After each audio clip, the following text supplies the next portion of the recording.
So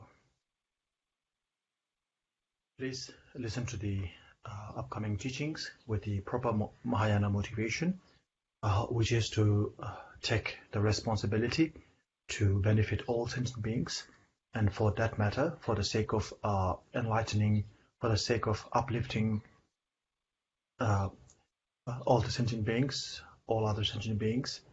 I am taking this I'm listening to this teaching. And the teaching that we are going to listen today would be the words of my perfect teacher by Patrul Rinpoche.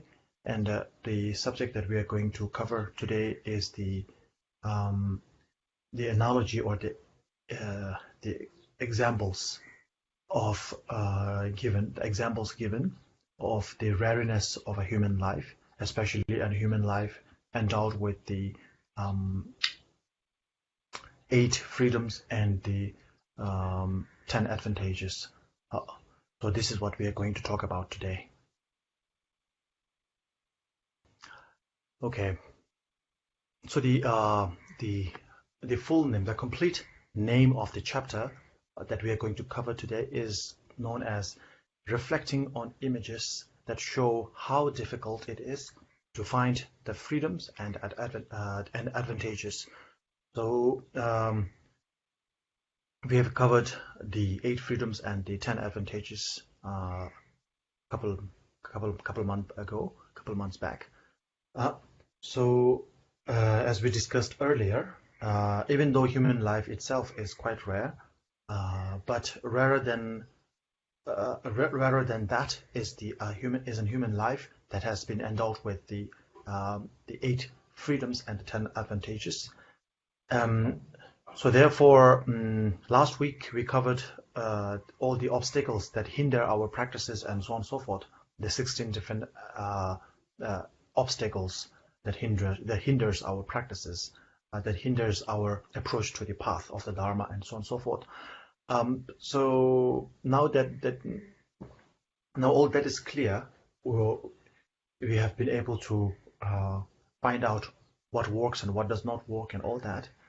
Now we even after realizing all that, if we do not realize the rareness, the preciousness of the human life, especially a human life endowed with the freedoms and the advantages, then it will be it will be pointless, it will be meaningless for one to just throw away such a precious human life. So therefore, this chapter guides us to reflect on images or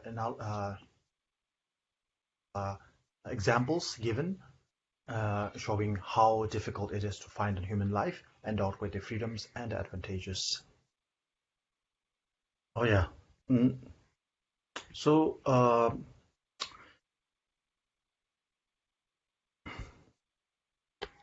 the chapter, on this particular chapter, there was the Patrul Rinpoche explains the images or the example of how precious a human life is, and a human life endowed with the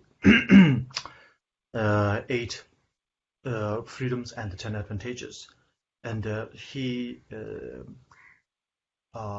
quotes from 2 different sources. One is from the Advice to King Surahibhadra by Ajahn Nagarjuna, and great Indian master Pandita, and another quote by Shantideva. So I'm going to read the quote first and then explain the meaning of the quote, by which you will understand the preciousness of a human life, how rare it is to find a human life endowed with the advantages and the freedoms.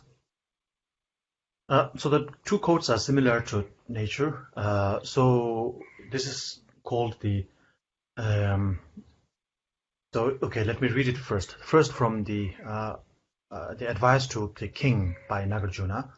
So it reads like this: It is highly unlikely that a turtle might, by chance, arise through a yoke tossed about on a mighty sea. And yet, compared to animal birth, there is far less chance than even that of obtaining a human life. Accordingly, O Lord of Men, practice the authentic Dharma to make your fortune fruitful. And a similar line was used by Shantideva. The Buddha declared that like a turtle that perchance can place its head within a yoke adrift upon a shoreless sea, this human bird is difficult to find. So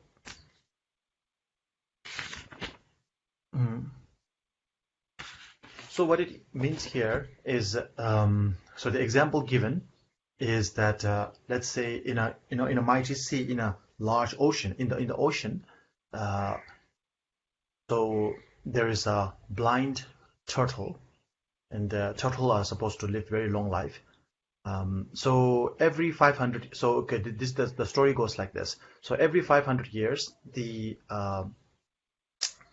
turtle, which is a blind turtle, comes out of the ocean once, and the ocean is vast, and the ocean is always moving, and in the ocean there is a yoke, a big sort of a flat wood with a hole in it, and every 500 years, the turtle comes out of the ocean once every 500 years, and the yoke is floating in the ocean and drifting here and there, always moving. So the chance that the blind turtle, the chance that the blind turtle may be able to get its head stuck in that yoke, one cannot say it's impossible. It is possible, but it is there's a very thin, there's a very slim chance that this thing will happen. So every 500 years, the turtle pops up, and the turtle doesn't have an eye to guide itself, and the yoke doesn't have a mind of its own to go towards the turtle. The turtle is blind and cannot see the yoke, so the turtle and the yoke connecting with each other is highly improbable, even though it's not impossible, but it's highly improbable. So you see the example. You see the metaphor used here, and attaining a human life, especially a human life endowed with the freedom and the advantages, is rarer than that.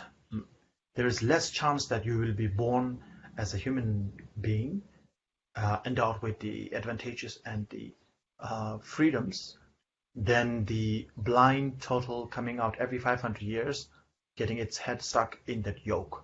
So therefore, this human life is very precious, very rare.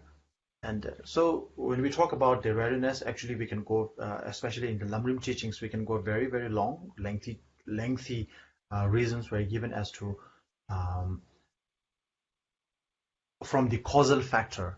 If you think of all the causes that you need to be born as a human being, it is very difficult. If you look at all the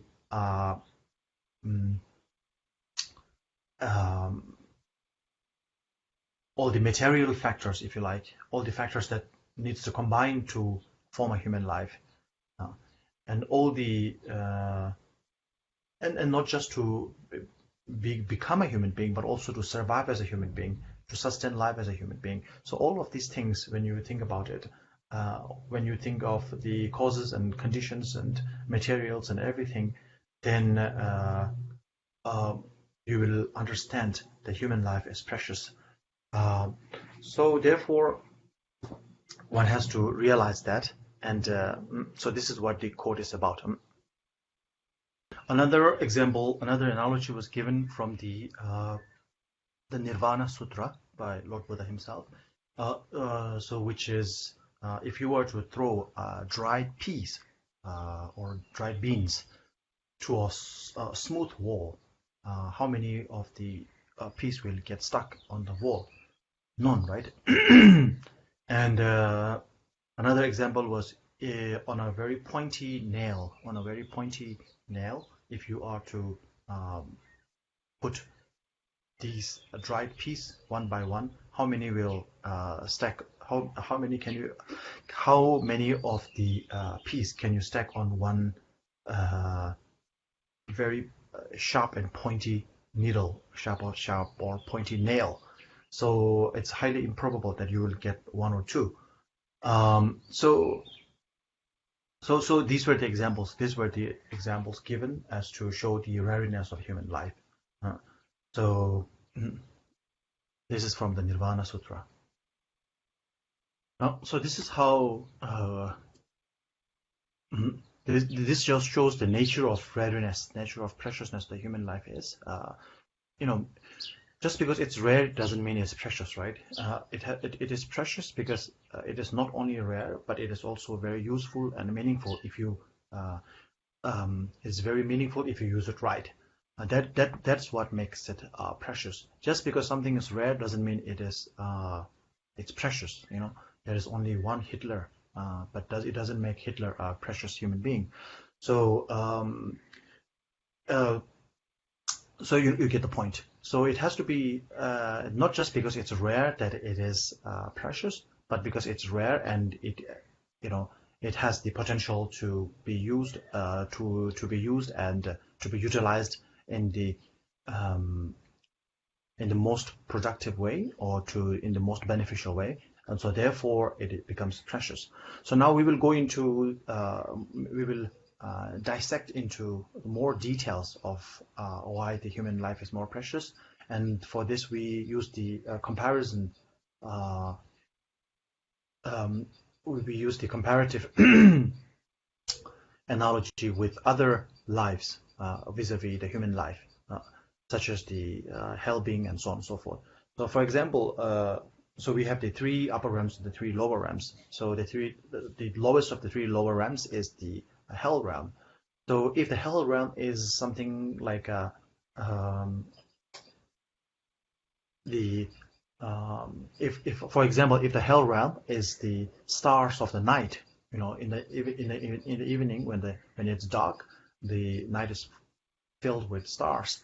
So if the hell beings or the hell realm is similar to the stars in the night, the hungry ghost level, the hungry ghost, which is higher than the lowest of the low realm, which is hell realm. So the hungry ghost realm is to be born in the if to be born in hell realm is something in stars in the night, then the to be born as a hungry ghost is similar to the stars in the daytime. So in the daytime we don't see any stars. There are no stars. And if the hungry ghosts are the stars of the night, then the animal realm is the stars of the day.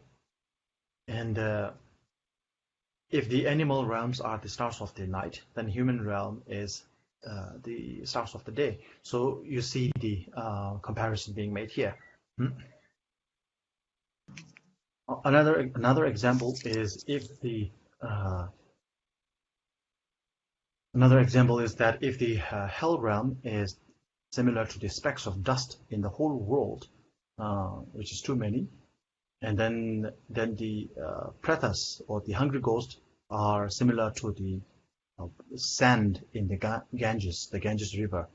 Of course, there is a lot, but we can actually sort of it's limited to one sort of one state, one city. So, and then the animals can be similar to that of grains in a beer barrel. So there will be few grains in a beer barrel, but you can still count it, and it's countable.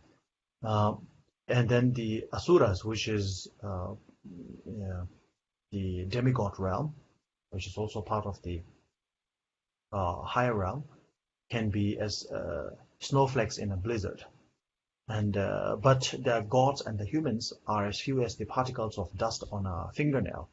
So I think Patrul Rinpoche has a very clean finger. So there is no dust at all on his finger. Just kidding. Usually, supposedly, yeah, however much dust there is, since your finger is very small, then the dust on the fingernail would be as small as such. So anyway, so that would be the human life is as limited as small as that. So usually to take form as any being of the higher realm is very rare, and to be born as to be born in the higher realms. So the three higher realms and the three lower realms, right? God, demigod, human being, animal, hungry ghost, and hell realm. So to be born in the higher realm is rare, is difficult enough. But more difficult than that is to be born in the human life, and especially a human life complete with all the freedoms and advantages. For example, if you look at how human beings are, when you compare human beings to animals and to other sentient beings, to be born as a human being, to survive as a human being, we need so many things. I think we are the only sort of living being in the world that needs to be clothed, that needs a house to live, and so on and so forth. That has so many needs. We stack up so many things to use for tomorrow, to use for next year, to use after 10 years, so on and so forth. And we are the only beings that kind of cannot survive without manipulating others for our sake. So we were kind of used to that sort of lifestyle. For example, if you look at the animals, they don't need any clothing, they don't need any shoes, they don't need any of those things, and they can survive no matter how cold it is, no matter how hot it is. So they adapt to the nature and just live as it is. And because of that reason, if you look at animals, to non-human beings, non-human living beings, there is so much more than human beings in this life. For example, how many small bugs live in a clot of earth in the summertime? If you just dig up the earth, you will see so many bugs living there. So so much more than the human beings. And in an anthill, in a molehill, you will find so many more ants than in an ant colony. You will find millions of ants in there, just in one small ant colony, and then there are millions of ant colonies worldwide. But human beings are much rarer. We can actually count human beings. There's like 7 billion human beings, and that's it. And within then when you talk about the non-human beings, such as germs and bacteria and so on and so forth, then there's like trillions of number. So they can survive on just basically anything. They can adapt. Even when we try to kill them with sanitizer and this and that, they still survive and come back. And so yeah. Anyway, so it's the human life. To survive, to sustain the human life, to be born as a human life, and to sustain as a human life, the human beings are high maintenance people, so it's difficult to maintain the lifestyle of a human being. And within a human being, if you compare to all the people who do not practice the Dharma, do not have any belief in the spirituality or religion and all that, and then those people who outrightly want to harm other people, who enjoy killing people, raping people, who enjoy cheating people, and so on and so forth, then that the amount of people who want to do that is much more compared to those people who want to really tune their mind into the Dharma and practice. So one must realize the precious human life that we possess, And we must appreciate that, we must rejoice in that, and this is a very good time to reflect upon the preciousness of your human life, and just to rejoice, just to be, just to be glad that you have such a precious human life. And of course, there's so many. When you think of our life in one aspect, our life has so many turns, ups and downs, so many turns, so many uh, uh, unwanted, undesirable turns and twists. But at the same time, as a human life in general is a highly potential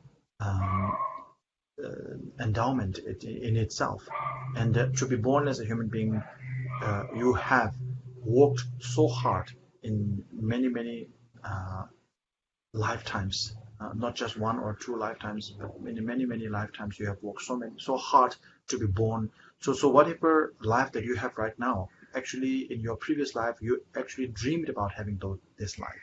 You actually aspired for that life, and that's why you work so hard and you accumulate a lot of merit, and that merit actually materialized into you being born as a human life. And of course, there will be ups and downs, and this is part of the journey. This is what makes it kind of interesting. The turns and uh, the different the turns and the twists that we have in our life actually acts as some sort of a kind of traction in our life. Without that, if our life is too smooth, it will be too boring, and nothing will be happening. For example, if you have nothing to win over, if you have um, nothing to work for, nothing to hope for, then life will be pointless. Because there is something that you don't have, you have the desire to have it, and in order to have what you desire for, you work for that, and so the life becomes active in a way. If you have nothing, if you wish for nothing, if you desire for nothing, if you have no hope for anything, then you will be immovable. You will become inanimate. Uh, you won't be moving, you won't be desiring anything, you will be just sitting still like a rock, and a rock doesn't do much thing. Even though a rock is hard, but rock doesn't, it's not that useful. It is not that, um, uh, it's not a highly potent thing. A rock is hard, of course, but a rock is not a potent an object. But a human being is an important object. It has a lot of huge potential to do a lot of things. And so my point here is that it is the ups and downs. Of course, the ups are like the rewards that we get for going through the downs that we face in our life. And without those down things, there is nothing. If there is no down, then there will be no up. Because there is a up, there is a down. Because there is a down, there is up. Because there is a right, a left is also formed. Because there is a left, a right is also formed. Because there is a right, a left is also formed. So if you move forward, there is something in the back. There will be something in the back as well. So there is something to look back. If you go backwards, there will be something to look forward in the front. If you move right, there will be a left, and if you move left, there will be a right. So everything is interconnected, everything is relative, and so therefore, because there is a down, there will be an up. If there is no negative emotions, if there is no afflictive emotions, then we will not be able to win over afflictive emotions, because there is no afflictive emotions to fight with, to conquer, to win over at all. And if we cannot win over our negative emotions, if we do not, conquer our negative emotions, we will never become Buddhas. So in order to become Buddha, we need to conquer our negative emotions, our internal demons. And in order to conquer our internal demons, we need to have a demon first, and that demon has to be tackled. That demon has to be taken over by our positive mindset. So therefore, Buddha cannot be there without the devil or the demon that the Buddha actually conquers.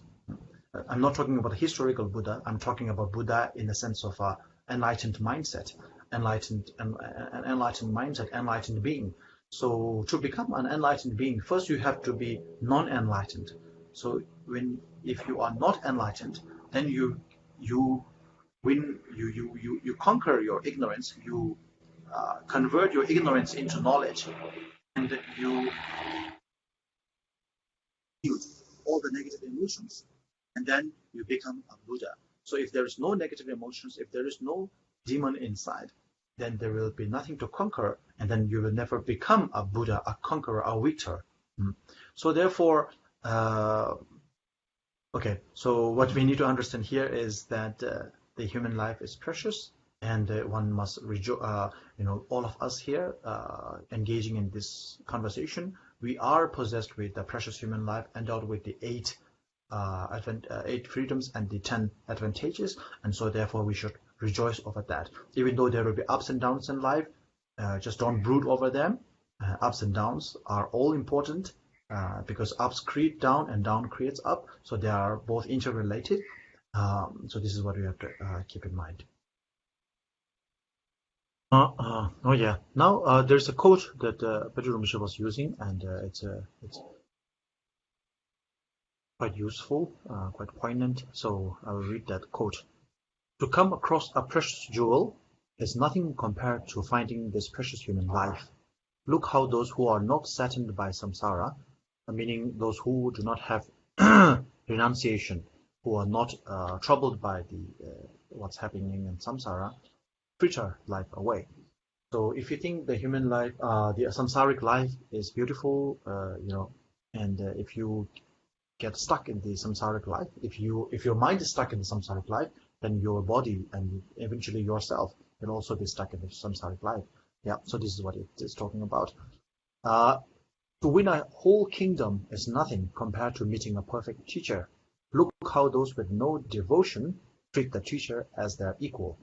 To be given, so here what it means is, in today's time we talk about equality a lot. So you might think, okay, maybe the teacher is my equal. So as a human being, of course, we are all equal. But the teacher has more knowledge, more experience in guiding you on the subject matter. So therefore, one should treat the teacher with devotion, with respect. For example, if you are learning English from an English teacher, then that person, if you are learning from that person, it means that person knows more than you. So you have to respect on that matter. That teacher may not know karate. That teacher may not know how to play football, but he knows very good English. So therefore, you should pay respect to the teacher for that matter. So similarly, for Dharma teacher, even though Dharma teacher may not be physically active, may not be speaking English, may not be speaking Chinese, but that person has more experience and more knowledge of the Dharma than you do. So therefore, one should, respect. Okay, to be given command of a province is nothing compared to receiving the Bodhisattva vows. Look how those with no compassion hurl their vows away. To rule over the universe is nothing compared to receiving a tantric empowerment. Look how those who do not keep the samaya jettison their promises. To catch sight of the Buddha is nothing compared to seeing the true nature of mind. Look how those with no determination sink back into delusion. So this is another very important thing. Normally what we talk about, when we say we see the Buddha, so for example, none of us have seen the Buddha. We have seen the image of the portrait of the Buddha, but we have never seen the Buddha, right? So when we say I have seen the Buddha, or when I say I have not seen the Buddha, what we are talking about is usually the image of the Buddha, the physical image, the physical appearance of the Buddha. That is what we are talking about. Oh, Buddha has elongated ears, a big nose, long eyes, and a tall body, and so on and so forth. So when we see that, we think we see the Buddha. When we don't see that, we think we haven't seen the Buddha. So the only image that we have of the Buddha is the portrait of the Buddha. That is it. So, it is, even though it is such a fortunate thing to see the Buddha, especially if you are able to see, be in the presence of the Buddha. But more than that, it is, it is nothing, if you like, compared to seeing the true nature of mind. So your mind, your true nature of the mind, you have the full potential to see it yourself. You have the potential to unravel the mystery of the mind, the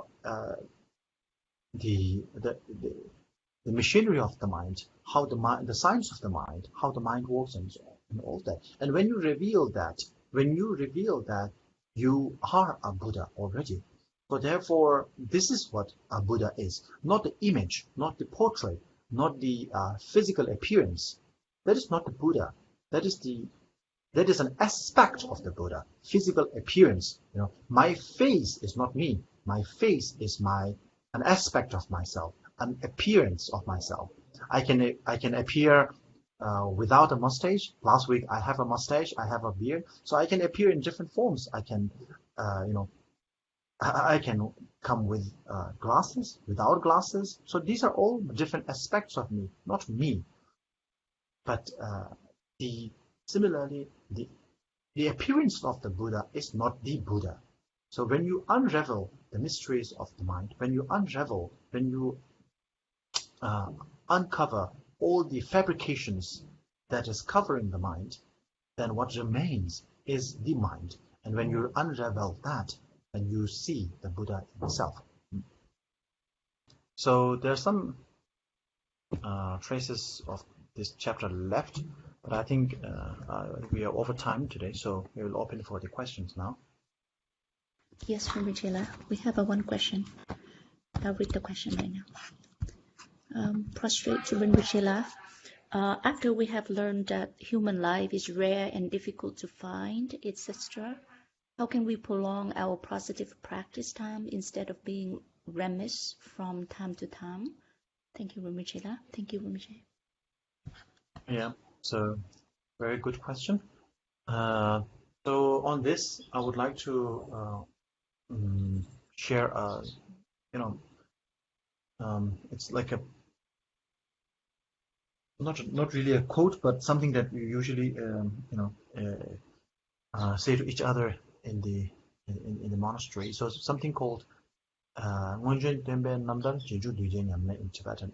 So it goes something like this. So I just sent the English quote here. If you just check the messages. So it's something like liberational stories of the masters of past, aspirational practices of the followers of future. So what I'm trying to tell here is one thing that will actually boost your morale to keep in the positive mindset, to keep our mind, to keep our actions in the positive side, as well as in the spiritual practices, is something to read the inspirational stories of our masters. So this is something we do a lot, like in the monastery. We have our study time, our practice time, and all that. So sometimes that can be a little bit, burdensome. A little bit too much. So when we get burdened by that, we actually our teachers tell us to, when we were small, we used to read aspirational stories of our different masters, realized masters from the past. So when we read those stories, then we also find out that so and so great masters, such a great master, such a great teacher, they also came through the same sort of like difficulty as we did, sometimes more. If you look at the life of Milarepa, for example, his life is like, many of us didn't go through like the life that Milarepa went through, sort of like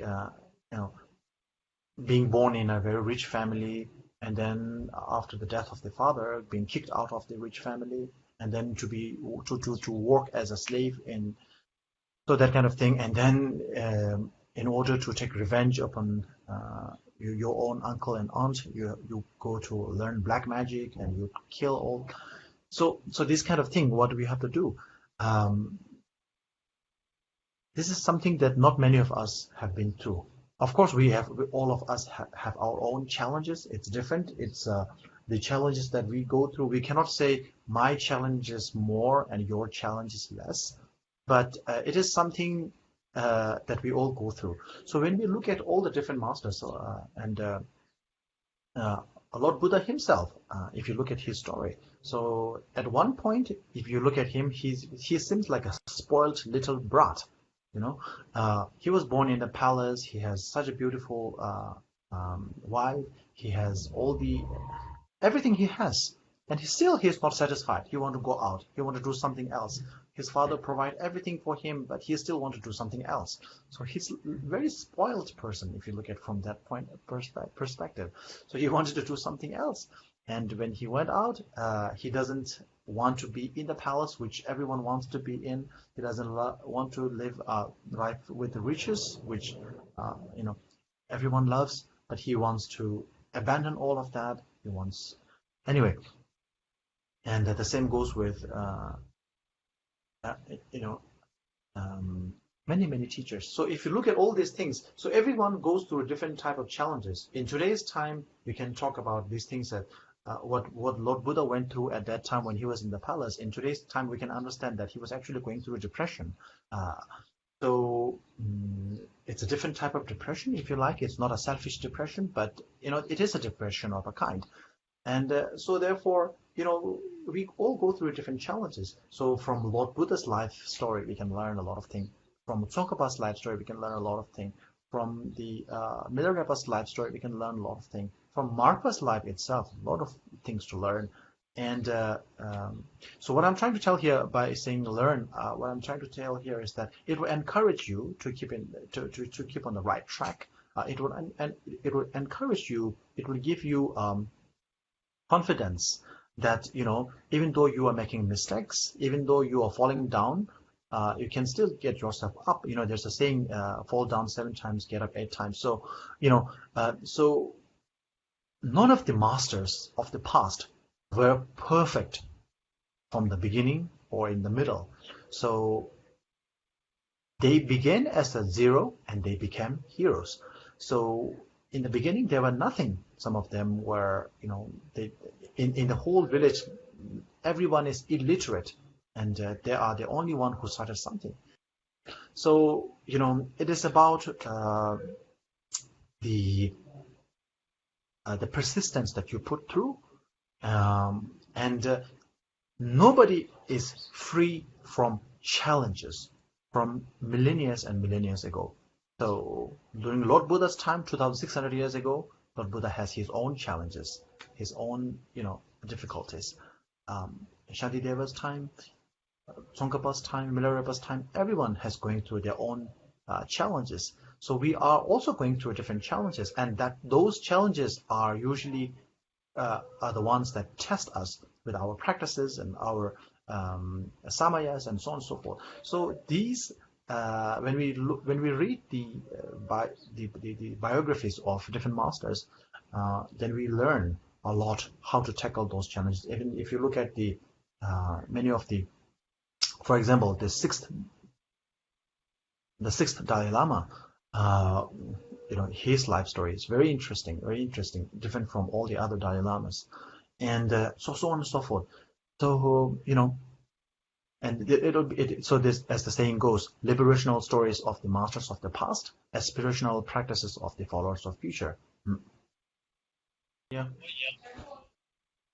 We have one more question, Rinpoche. Oh, we do? Okay, please go on. Okay, all right. Rinpoche, the human life is so precious and rare.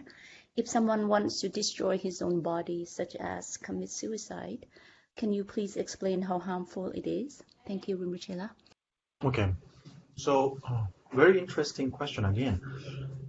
Very interesting. So, okay, so from a Dharma perspective, it's not as what we think usually. But then, of course, okay, there are two things. One is Human life, we explained how precious it is, how rare it is, and everything. So therefore, once you destroy that life, you are destroying all the hard works that you have done. So it's like, thinking from a Buddhist perspective, we talk about cause and effect, causal factors. So to be born as a human life, to be born as a human life, you have worked so hard in many previous lives of yours. So you are, as I said before, you are not this body alone. This body is similar to this face, this appearance. It changes from time to time. When you are a kid, you have a different face, and as you grow up, you have more wrinkles, you have more beard, you have more hair, and all that thing. So the appearance changes. Similarly, the body changes. But you are there from the childhood. Since childhood, you are you. When you are old, you are also you. When you are young, you are also you. But the child is not old, and the old is not child. You see, so the transition from child to old is changing, is moving, but you are always there. So similarly, so I'm just talking about one lifetime alone. Similarly, this lifetime, you were born as a Tibetan, as a Vietnamese, as a Chinese, whatever. But in a previous life, you may be born as an animal, you may be born as a germ, you may be born as an Indian, and you are still you. You are no longer, if you are no longer an Indian in this lifetime, but you are still you. So you are always there.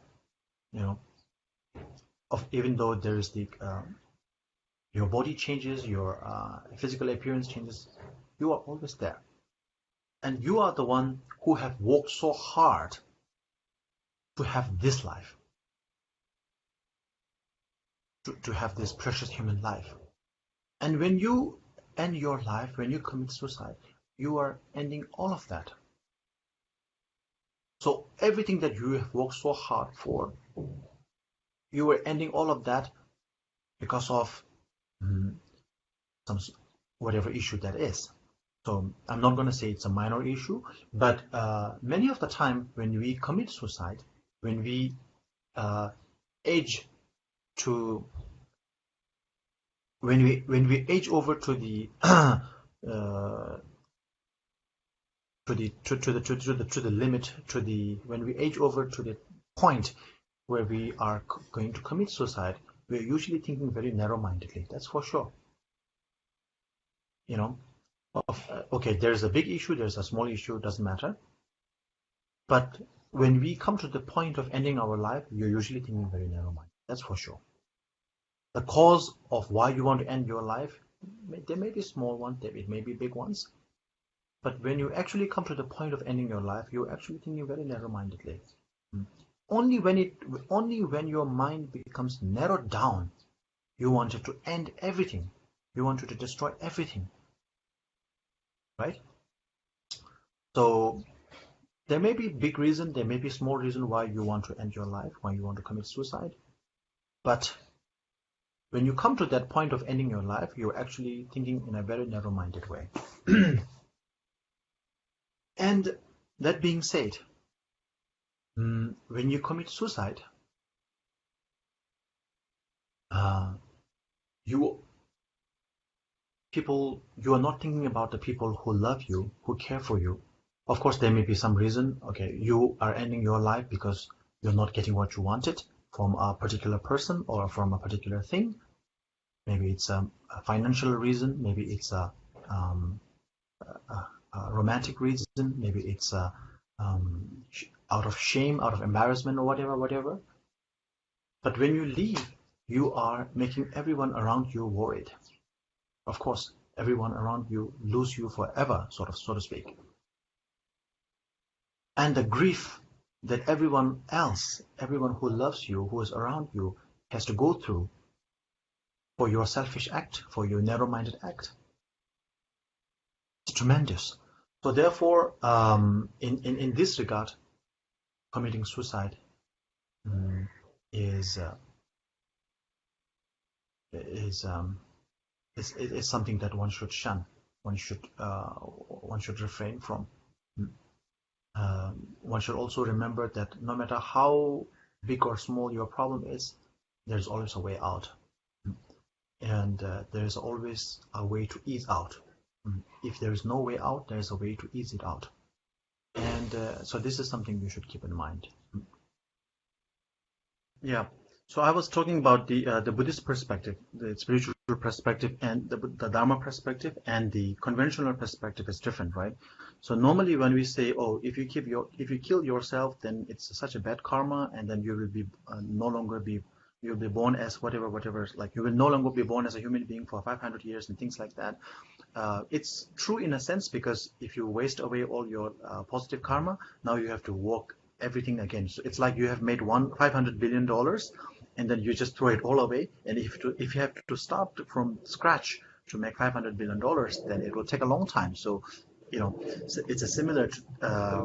But if you kill yourself, you're not acquiring a negative karma in the sense of killing a person. Okay. So normally when we kill a person, it becomes a sort of a cardinal sin, right? That like killing a person, lying. We have the four sort of the vows we usually take. So killing a person in general is, technically speaking, to kill a person, the person who you kill has to die before you. So if you are in a fight and if you kill someone and then you die later, if you die before you kill that person, if both of you stab each other and you die before the person whom you are killing, actually you are not committing a cardinal sin of killing a person. You haven't killed a person because you died before that person died. So when you kill yourself, you are not dying before the person whom you are killing. So therefore, you're not committing a cardinal sin. So it is not a cardinal sin to kill yourself. So in our popular belief is that if you kill yourself, it is the most negative karma and all that. It is not exactly like that, but a little bit different. And that's what I explain in a more different way. Rinpoche, the last sentences, when compared to when you want to kill somebody, and then you when you die before the person who you want to die, Yeah. so it is less less negative karma. Yeah. The consequences are lesser. The negative karma is lesser. It's not as killing a person. Like, okay, so if you kill a person and you kill yourself and you die before the person whom you actually killed, you are actually not committing a cardinal sin of killing a person. Anyway, we're just going quite technical here, which actually reminded me of another thing. In the debate yard, when we do the debate, so there was this this scenario that we used when we do the debate. So, for example, if somebody is been stabbed many times and is about to die, right? If a person is about to die, so there's only 1 second for the person to die, and at the very last second, okay, so the person is breathing his last for the last second, and at the very last second, if somebody stabs him again, usually when we what you would call that in the hospital, they use that magnetic thing to to give a shock, and then they try to revive you out of the unconscious state, right? So a person is about to die, and at maybe only 1 second left to die, and only 1 second left to die. So at that moment, if somebody stabs that person very strongly, then out of shock, that person actually starts living for maybe 2, 3, 4, 5 seconds more. So in that scenario, the person who stabbed him again, or maybe it's just the same person. If I stab that person like 10 times, and then the person is about to die, and the very last moment I become so angry and I stabbed that person like 3 times more, and out of shock, instead of dying on that the last second, the person's life is actually lengthened by couple of seconds more. So in that scenario, am I shortening that person's life, or am I lengthening that person's life? So this is a question that we pose during the debate. But it's a kind of a technical and theoretical question, hypothetical question, though. Maybe you can think about that. Oh yeah, dedication, please. Thank you so much. 长住生住人不，万劫两劫我，地狱牛犊，浪漫三劫。